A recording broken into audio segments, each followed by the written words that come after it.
From the shadows of the Wasatch Front to the shores of the Great Salt Lake, you're listening to the Wynn to Scott Report, presented by UteFans.net, the original home for Ute fans.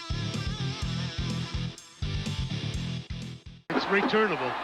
Cal Beck at his 1 yard line. Great block. Holy cow. And Beck still on his feet, gets terrific yardage. Beck still up. Oh my goodness, Beck, if he had been able to keep his feet, might have gone all the way. But what a great return for Cal Beck, the freshman. Welcome to the latest edition of the Wynn to Scott Report. We're joined by Mr. Kenneth Gooby Scott, Jordan Wynn, and Freedom Bowl MVP Cal Beck. How are you guys doing tonight? Good.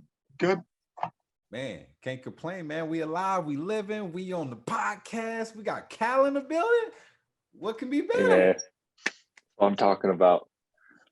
So We're not outside in the triple-digit heat, so I'll take it.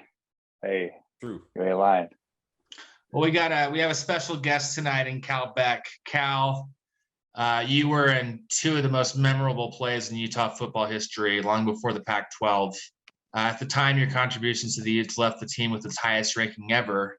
Looking back at those Mafu days, what do you look back on most fondly? The fact that at the conclusion of 1994, this valley turned red and hasn't turned back since. I mean, me growing up as a Utah fan in Salt Lake City, witnessed and was fortunate enough to participate in the changing of the color guard per se. After 94, it was a different feel. It was a different sense. It was the start of where we are now. I won't say the absolute start, but it was a big leap of momentum for the program. And to see other people benefit and the community continue to rally behind it, and that there are these diehard Utah fans, and this whole valley is Utah, and statewide has grown Utah fans. It always brings a smile to my face. It was a remarkable experience and an opportunity. I was glad that I could pick them up and put them down fast enough for the Utes to benefit. It brings a smile to my face too. For sure. Hey, the truth is, we don't have the success we do without that Freedom Bowl team, you know. No doubt.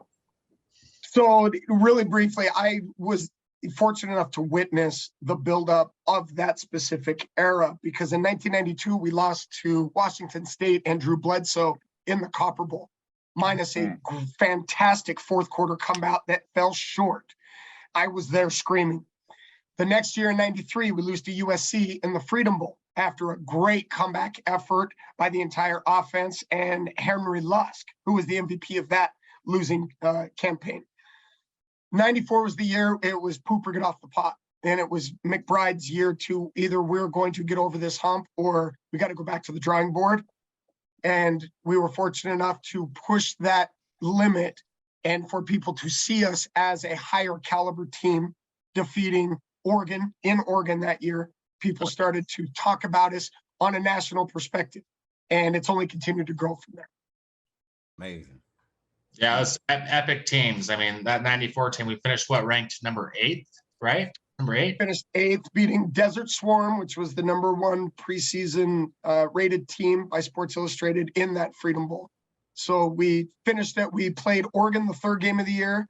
That was kind of a statement game. And many statement games throughout the year, and then to end with a Pac-12 powerhouse like that with Teddy Bruschi on the other side of the ball, it was absolutely amazing. Man. So, talk of the town these days, Phil Knight is literally cold people to see if he can find a home for Oregon. This is crazy. With the introduction of NIL, we're witnessing the most dramatic shifts in college sports history. There's a tremendous amount of uncertainty about where Utah might end up, and even more concerning is just what's going to happen with college football. What are your thoughts on that, Cal? You know what? I've got a lot of thoughts on it, but since Kenneth and Jordan both have economic degrees, why don't I let them go first while I climb on top of my soapbox? K-Scott, let's start with K-Scott. K-Scott, you got an econ degree? Yeah. I didn't know that. What? We in there. Dang, man. They were just giving them out. after Hey, human man. development and family studies, right? You know it. Yup. Hey, That's man. my kid. See, you know everything. I love it. We need him on Man. more, man. Man. So, okay, Scott, your thoughts though on this stuff, on NIL, what's going on with conference realignment, just your initial thoughts. Man, at first, I was super excited about the NIL, especially the athletes being able to get paid the way they deserve to be paid. But now I'm like, all right, let's pump the brakes just a little bit, right? You know, you got the quarterback that committed to Tennessee. This guy's making buku money potentially already. And it's like, dang, you know, you kind of, with all this, you're fabricating the authenticity of college football, right? It's no more of it's a we game, you know, as people loved about the college football game. Now it's more, it's like it's me, me, me, me, me.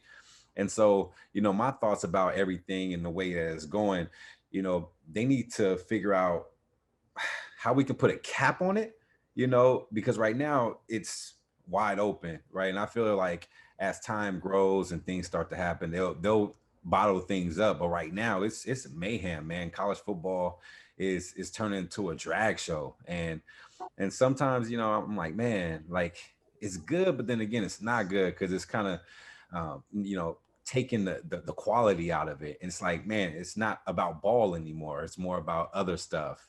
And so you know, that's just my take on it. I hope that, you know, it gets back to football, right? And the love of the game, you know, the reason why you came to, you know, play at the collegiate level, obviously to, you know, get to the next level. But, you know, it's all about the locker room and having those type of memories and the camaraderie with each other. And so, you know, hopefully it gets better over time, you know, especially with this NIL stuff.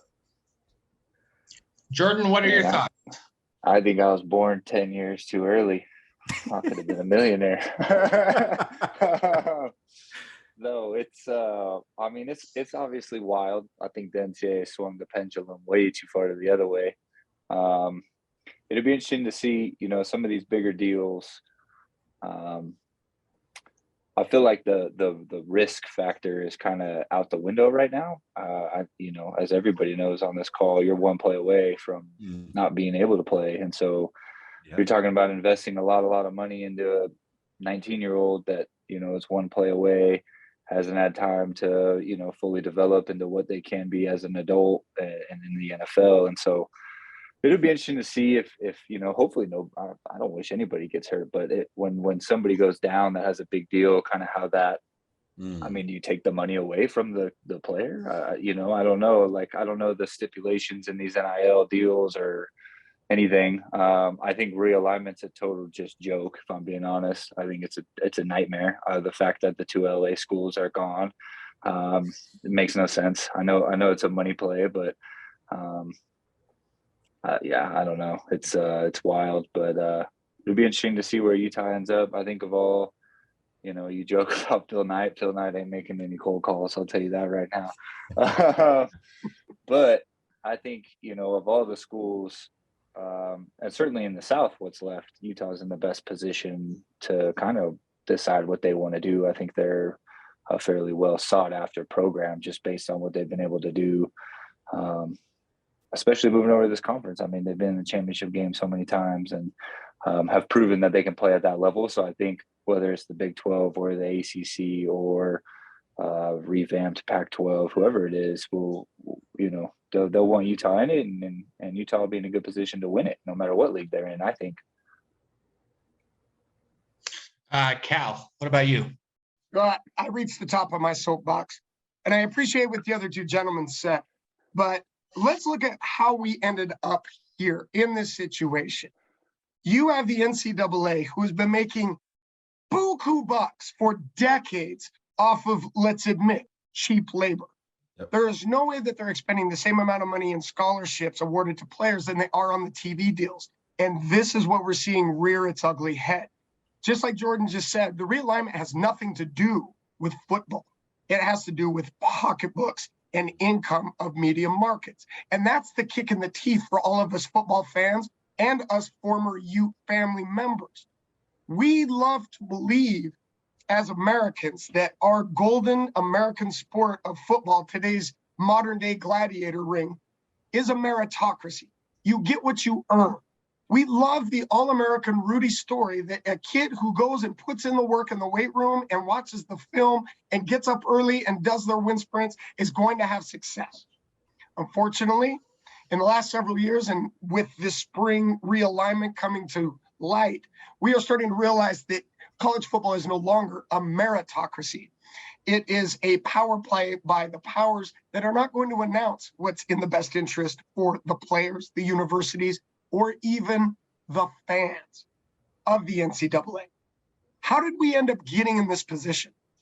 As a society, we have demanded top-level competition from these kids. Number one plays number two for the championship at the end of the football season for decades. We begged for a college football playoff, and we got it. Then we begged for an expansion. Then we begged for big matchups. Ohio State plays Oregon in the first week of the year because we're tired of watching Michigan roll up Appalachian State. Right. As a society, we have been demanding these high caliber matchups because we want to be entertained as armchair quarterbacks. And what does it come at the cost of? The amateurism of the sport. Now head coaches and athletic directors have to put away the amateurism holiness of college athletics. And now it is a meritocracy. You have kids making more money than their coaches, and you have kids telling coaches that on the practice field. The exact same issues that have been plaguing the NFL and why Saban left the Dolphins and went back to the college ranks are going to trickle down into the NCAA. You are going to have bigger egos than shoe sizes of offensive tackles. This is an issue that's going to plague the NCAA from the East Coast to the West Coast and all time zones in between. We are looking for solutions to symptoms of a bigger institutionalized problem. Money is making all the decisions.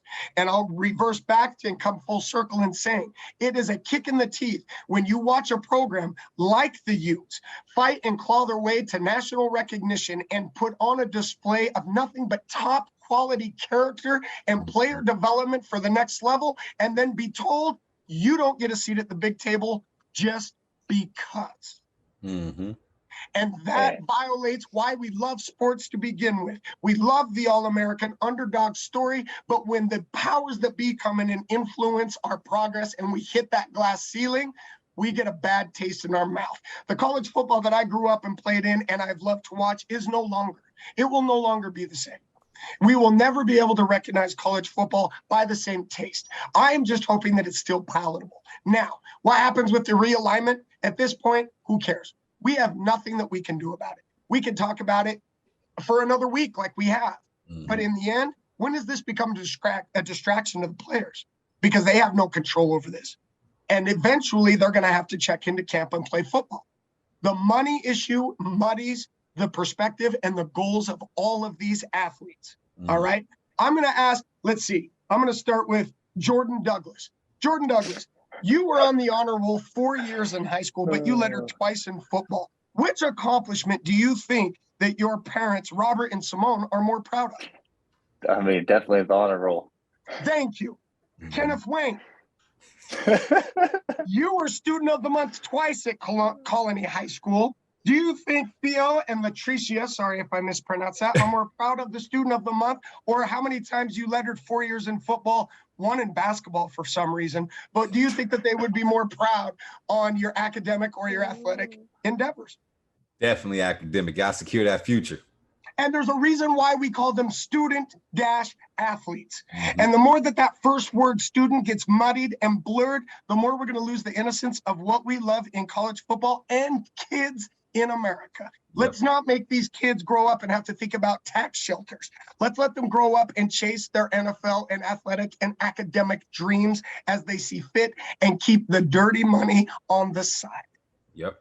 Boom. Man, couldn't have. Wow. Well said. Man, let's just end this episode. Send that off to the powers that be at ESPN and say, hey, we're done for the day. That's it. Drop the mic. I know the Dude, you need to run for like governor or something. That was incredible, by the way. Thank you. I appreciate it. That was wow. For real. Man, I'll help campaign for you. Thank you. Hey, hold on a second, guys. Cal's my hype man. You guys can't take him from me. So I know the ACC is concerned because they likely will fall behind the SEC and Big Ten nearly $50 million a year in annual rights fees. And obviously that's not all. You don't need an economics degree to know that that's unfair. Yeah, Man. No, you don't. Let's talk here's about the thing. ACC in basketball too, and they're still $50 million. That's the best league in basketball. Right. Mm-hmm. But get this, though. A larger donor pool for a big name program is tapped out, according to reports. And we know this is happening all over the country because the onus is on the donors. So what do you guys think? Can the current rate of speed be sustained? What do you think, Jordan? No chance. No shot. You know, I know the TV deals can only take you so far. You still got to put that money toward. I mean, it's a school, it's a university. They're 30,000 students that all need to be taken care of properly and have access to a dorm room and food. And this isn't an NFL organization where it's. I mean, how many total top to bottom are an NFL organization? Maybe 150, 200, maybe if you include all the coaches, all the scouts, all the front office, all the players. And that's it, though. That's all that they have to worry about. In college, that's just not the case. This isn't as much as we want it to be a business, and it is ran like a business, and there's dollar amounts there, and it is a business. You can't run it like an NFL organization. You just can't. And so I don't know. It's definitely not sustainable. To answer your question, it's not sustainable. No, it isn't. Kenneth, what do you think? Not even close. Yeah, not close. I kind of agree with Nick Saban because Nick Saban mentioned the same thing, how he believes it's not sustainable at all. Right now, we're just throwing everything at the wall. Like, hey, let's see if it sticks. I mean, right now, it's putting a lot of little stuff on there to make it stick. So let's just keep throwing it at it. But over time, there's going to be dirt going around that stickiness, and it's going to cause things to start getting wiped off. And so, I believe within the next couple of years, as things starting to get a little less, I guess, crazy, you'll see that, things start trickle back, and they're going to figure out, okay, now what do we do? What do we do now? And so, no, it's not sustainable. I say about the next couple of years or so, we'll see that, the new methods that's going to come around. Mm-hmm. I agree. And Cal, what do you think? It's as sustainable as Odell Beckham's stock block. I just hope that in the next couple of years, there is not so many problems that people have found holes to make issues and get ahead that we end up having to take that much more time patching those holes. I mean, it's the Wild West right now. And who knows what damage is being done in the back of the saloons out there. And we're talking about young kids' futures and psyches. This is a dangerous game with high stakes, literal high stakes. I mean, there was a survey sent out to the athletic directors of all Division I NCAA schools last month. 71% responded with the fact that this is going to produce more issues in the next 4 years than they'll be able to create solutions for these problems. So they see it as a tsunami that's going to run out of control. If the people in control of the institutions are that weary and afraid of what's coming down the pike, I can only imagine what some of these coaches are feeling, what's going to happen with these kids that they promised to their parents, I've got them. Yep. They're under my watch. What's crazy is someday soon, the SEC and the Big Ten could decide to flex by funding 95 scholarships instead of the current 85. So there might be some outside the two top conferences can keep up, but at what price? There's talk that the SEC and Big Ten might be able to form their own playoff, effectively excluding the rest of the NCAA. What are your thoughts, Cal? You know what? Like I teach my first grade students, it's not good manners to take your ball and go home just because you want to play by a different rule set. Look, are we looking at who is the most powerful and influential institutions, or are we trying to preserve a national pastime here? I mean, how much money is enough? How many zeros is going to denote that you are the winner? If the real game is elimination and the true essence of capitalism is acquiring as much wealth as possible with no finish line, and that's what this has become, is a race where the finish line keeps getting moved. And that is why we're all experiencing this frustration. It's going to be a very interesting couple of months and especially a couple of years. But once this realignment settles and the dust starts to settle, I have a feeling that there's going to be a lot more issues percolating out of each individual campus that are going to fly under the national radar. Kenneth, what do you think? Yeah, I don't like it one bit, man. Like going back to what we were saying, like you think of like a Cal Beck Freedom Bowl MVP, like all the eyes and attention that was on that game is probably no longer now because now they just shifted to all the people that's these big conferences where everybody's viewership is going over there. So no longer are these other schools allowed to have some exposure because they're trying to, like Cal was saying, take the ball and play by their own rules. And so I don't like it one bit, man. I love the aspect even back then of, you know, all the bowl games, giving individual universities and colleges time to themselves to get viewership, right? Because a lot of people's moms, dads, sisters, brothers want to watch them play and perform on TV. And if these conferences is just, you know, bullying everybody based off their prestigiousness, you know, I don't like that. You know, I want everybody to be able to have that shine. So at the end of the day, when they retire, like all 100% of athletes have to, they'll be able to come back and be like, man, I did play on national TV and my community saw me, my brother and sister saw me, instead of, you know, one side hogging everything. Jordan?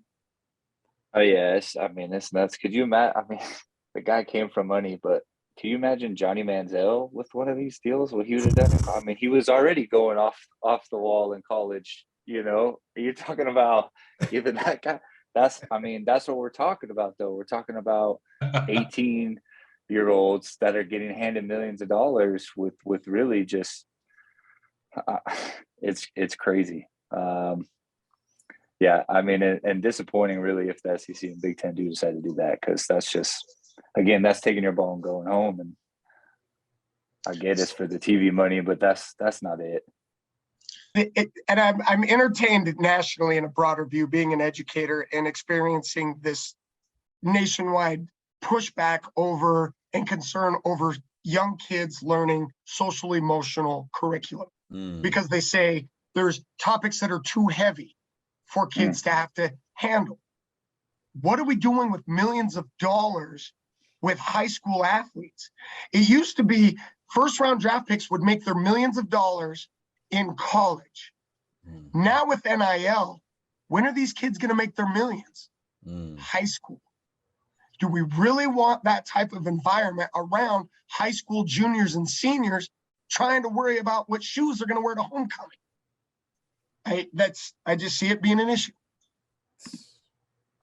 So Utah has been considered with 3 other Four Corners schools to join the Big 12. Sources tell us, as of today, that a deal with the Big 12 might not be in play for months or longer. If Utah does transition to the Big 12, will that keep Utah competitive? K. Scott. You know, I look at it like this. You know, Colorado back in the day, they used to be in the Big 12, so that will be a natural move back to their home place. And being the rivalry that we've had with Colorado, I can see us moving there, especially with our demographic of, you know, having Texas players and things of that nature. It'll give them a platform to be able to be in their home area a lot more. However, there is other people like the Jordans and I of the world that are from California that have family in California that grew up watching the Pac-10 and envision ourselves in those stadiums, that no longer are you going to be able to do so. And so, you know, moving to Big 12, it could be beneficial for one side. But, you know, I don't think we fit there. Honestly, I think we were more of a fit for a Big 10 just based off our great defense, our run style, and the way we utilize our offense. You know, I just feel like we're more of a fit for a Big 10 rather than Big 12. Jordan? Yeah, I mean, what was the question? One more time. Well, we're potentially moving to the Big 12. It's uncertain if that's going to happen or when it will. But the question is, like, is that going to help Utah? You know, with the current landscape. I mean, you got to do what you got to do at this point. I don't know if it helped. I don't know if it helps them. Yeah. I don't think it. I don't think it hurts them either.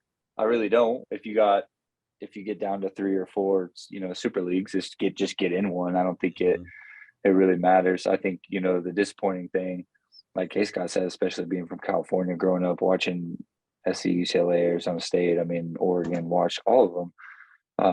You know, that was the dream. You know, I want to walk out at the Coliseum and play those guys. And if that just gets broken up, you know, it's just very odd. The whole thing's very odd. I agree with Cal. We created a monster that we can't rein it in. Not anytime soon, at least. It's not looking like it. Cal, what do you think? It's Pandora's box with shoulder pads. Joining the Big 12 may be a consolation prize. I mean, though you look at the verbiage that the SEC and the Big 10 use when talking about outside schools, they pretty much determined who's in their club. And for them to make us feel like we're not good enough to get in, you know what? Take your ball and go play your games. Joining the Big 12, is anyone thinking of this outside of football alone, like all of the other sports? I remember when we joined the Super WAC and we had 16 teams, including Rice and other Texas teams, Tulsa. That lasted 1 year because of circumstances with travel, and it was just overwhelming. There's a reason why big leagues like that don't last very long. But I will say this, we get back in the pack or the Big 12 with specific other teams. Colorado is no longer our rival because the Holy War will be back. Oh, you're right. You're right. Yeah, I'm good with that. I'm good with that. Colorado never was our rival, except in Thank 2011. Here we go. 2011 again. Oh, come on, man. Come on. You guys remember? I know you're watching Man, that. I was up in the press box eating chili next to Norm. Couldn't believe it. So, moving on here, we have some questions from UteFans.net supporters. This is from New Bomb Turk. Where would you guys like to see the Utes end up and why? Start with Jordan. What conference? Yeah, Big 10, Pac-10, Big 12. I'd love to just see the Pac-10 just, I don't know, go back to being the Pac-10, I guess. Like, I really don't want to. It's just, there's a reason why you're in these leagues for geographic reasons. Like, I'm not trying to watch the Utes in Texas every Saturday. I mean, I just, the whole thing just sucks, honestly. I mean, again, I guess if you have to pick, then just pick. I don't think, I wouldn't. I'll tell you this. I don't know if I want them to go to the ACC just for basketball season. Shoot. I mean, we already, hopefully we get things turned around. But not to mention, just look, you don't want to go to the ACC with travel. When I was at Hawaii, we played games here and back east, and it's a total nightmare. You really don't want to be dealing with that. So I guess the Big 12 would be my pick, I suppose. Okay, Scott. Selfishly, since I'm living in Houston, Texas, I wouldn't mind joining the Big 12. I'll be at every game, every away game. I'll be there. Baylor, Texas Tech, Texas. I'm there. Basketball and football. Shoot, tennis and whatever other sport. I'm there. So selfishly, I would say the Big 12 for me. But just for old history's sake, I would definitely say just keep the Pac-12 to Pac-12, baby. I wouldn't mind going to the Coliseum, reliving those moments when I was a recruit, going to those games and things of that nature. But if I had a choice, selfishly, I'm saying Big 12. Okay. And Cal, what do you think? The ACSEC belt Big 10, 12 pack, Big East. Does it really matter what conference we end up in the end? Because we really don't have a choice. And I guarantee you Whittingham is going to line up and destroy whoever's across the line from them. The one that gets us the biggest exposure is obviously beneficial in the end. But it might just be get in where we can fit in. I hope we get in someplace that's easier to tune in than the Pac-12 network. I mean, that's kind of how we ended up in this situation to begin with, this TV deal. Yep, that's it. That's the Pac-12 network. Larry Scott, I don't know. Hey, that's my cousin, man. Come on, man. That's my cousin. Man, get him on the phone. Man, the Pac-12 network, I don't know. So unfortunately, we got to wrap up a little early here.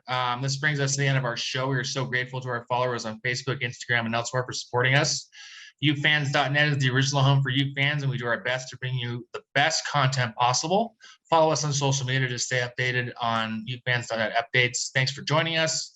If you have any questions you'd like to ask Jordan, Kenneth, or our guests like Cal, post them on UFans.net's legendary message board or ask on Twitter or Instagram. We'll bring you more fresh, exciting content soon. This is Andy Brown signing off. Go Utes. Go. Jordan, how do you end up in the all avocado league anyway? Go That's Utes. what it's called, man. They just named the league. This is the 2-minute warning, guys. This is the 2-minute warning. We got 2 minutes. That's all. 2-minute drill right now. Thanks for listening to the Wynn to Scott Report, presented by UteFans.net. Join us next time for more exclusive insider analysis from two of your favorite former players. We are the original home for Ute fans.